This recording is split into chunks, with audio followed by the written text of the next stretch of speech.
il faut changer la Constitution. Il faut changer la Constitution. Moi, je ne veux pas dire amendement, il faut changer la Constitution. Et la question est récurrente. Moi, je pense que je suis fatigué d'en parler. Je suis fatigué. Je pense que c'est l'occasion.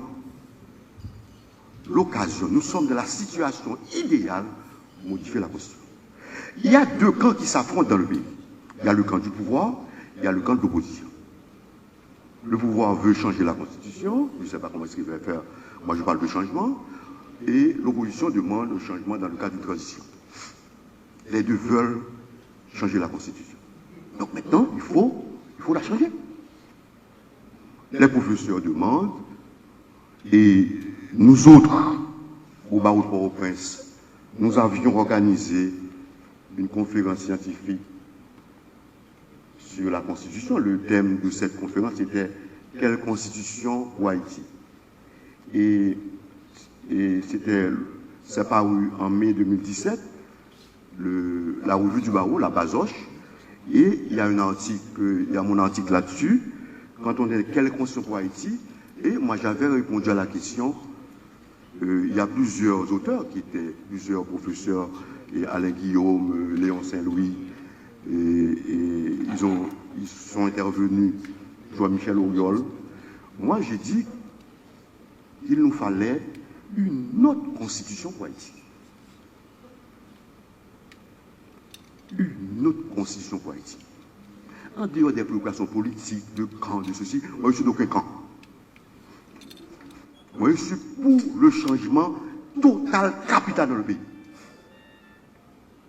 Cette constitution nous bloque. Il faut qu'on aille de l'avant.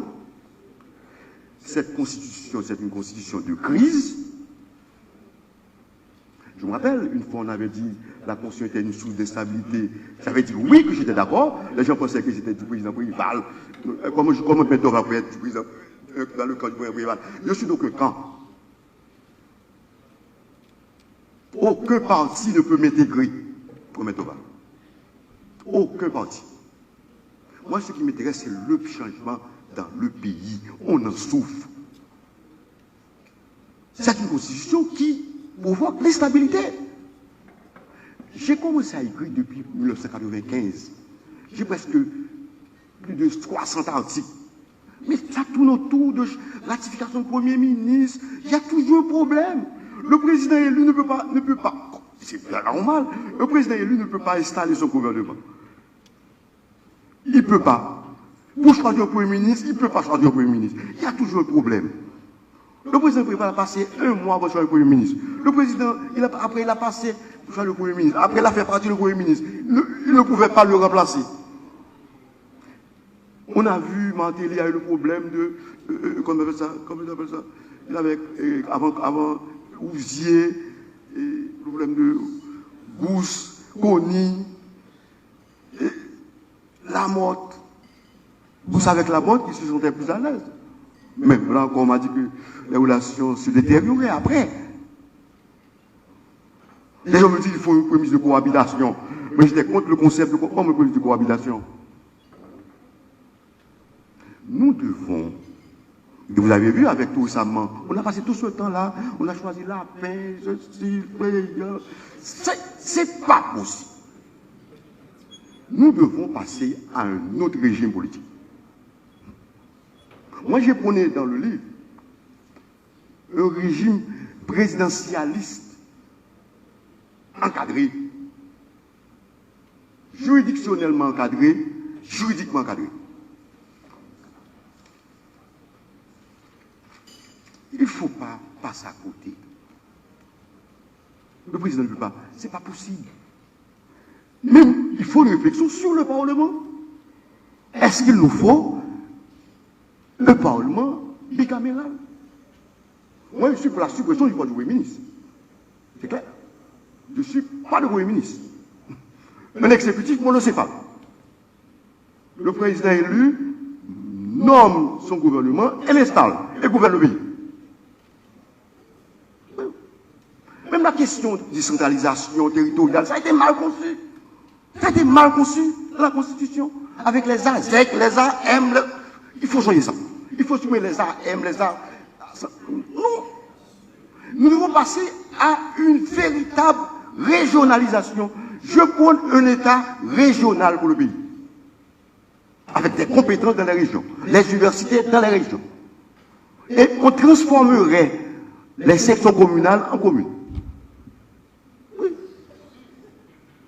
Commune. On aurait comme collectivité de base la commune. Ça demanderait un redécoupage territorial et ça demanderait un changement de constitution. C'est presque la constitution. Avec le conseil interdépartemental. Mais Port-au-Prince est engorgé. Il faut.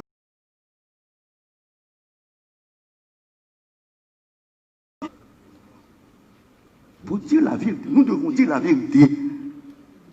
Moi, je suis dans la doctrine du droit. Je n'ai pas peur d'avoir une position minoritaire. Et je suis prêt à affronter n'importe qui sur ma position.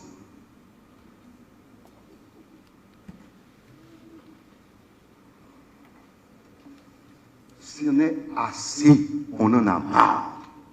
On en souffre.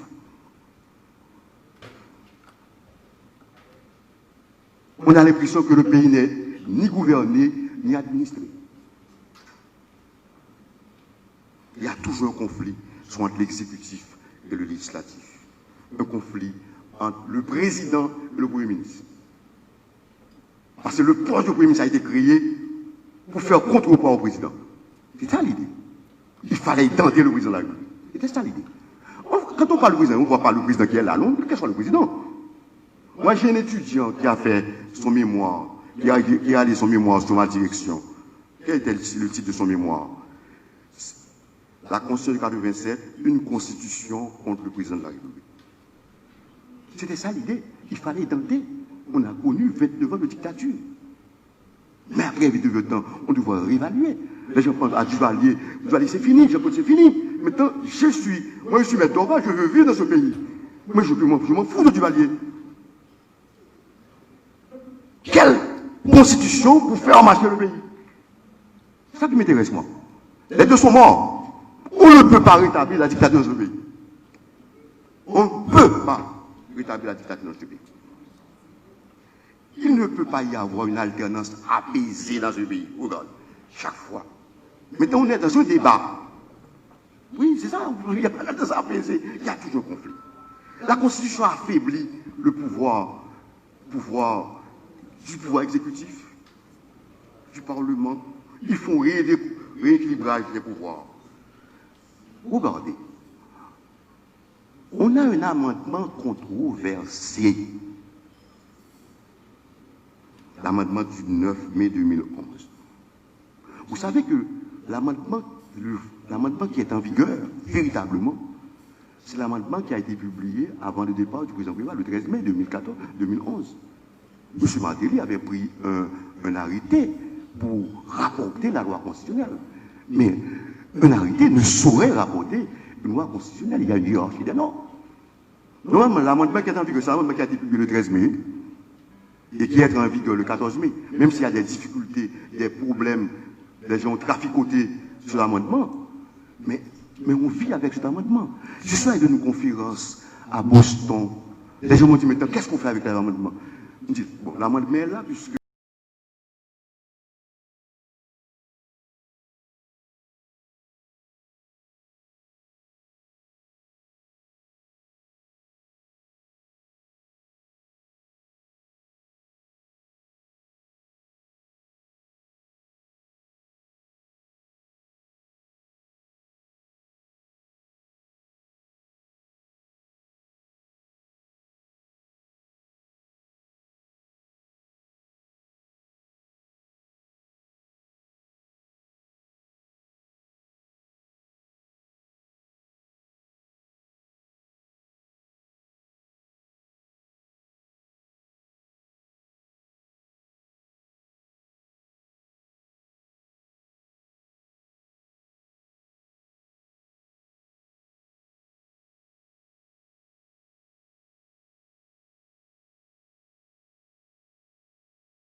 des règlements d'application de la loi. Mais qu'est-ce qu'on constate dans la pratique? Il y a plein de décrets. En 80, on a eu, pendant la transition, on a eu 82 décrets. Le président Préval a dit qu'il n'allait pas prendre des décrets sur les actes de Macoute. Mais qu'est-ce qu'on a vu? Il a pris 2 décrets avant de partir. Un décret sur la pension civile, il a augmenté sa pension. Un décret sur les finances. Le président Martelly a pris des décrets. Maintenant, on est en train de nous envahir avec le décret. Mais en tant que professeur, je dois réfléchir sur la question. Pourquoi il y a ce problème? On doit étudier, c'est un fait qu'il faut étudier. Nous autres, nous proposons qu'il y ait un domaine de la loi, un domaine dans lequel on ne prend que des lois, et un domaine où le pouvoir réglementaire peut intervenir. On peut prendre des décrets, on peut prendre des arrêtés, moyennant que ces décrets et arrêtés soient soumis au contrôle de constitutionnalité. Tout ça demande une véritable réforme, un véritable changement de constitution. Donc, il y a plein de choses à faire. Je ne peux pas rester davantage. Les enjeux, si on change de constitution, on change bien la constitution. L'enjeu, c'est la stabilité. Nous avons besoin de la stabilité pour fonctionner. J'ai quitté Haïti fin 85. Je suis revenu en 93. Depuis le départ du Valais, le pays est dans l'instabilité. Il y avait toujours des troubles dans le pays. Mais nous sommes dans l'instabilité. J'ai rencontré quelqu'un, il m'a dit, mais Torval, un jeune, je suis de la génération de 87. Depuis que je suis né, je suis dans la violence. Je suis né dans la violence. Nous sommes nés, ces générations nées dans l'instabilité. On n'a pas connu le beau Port-au-Prince.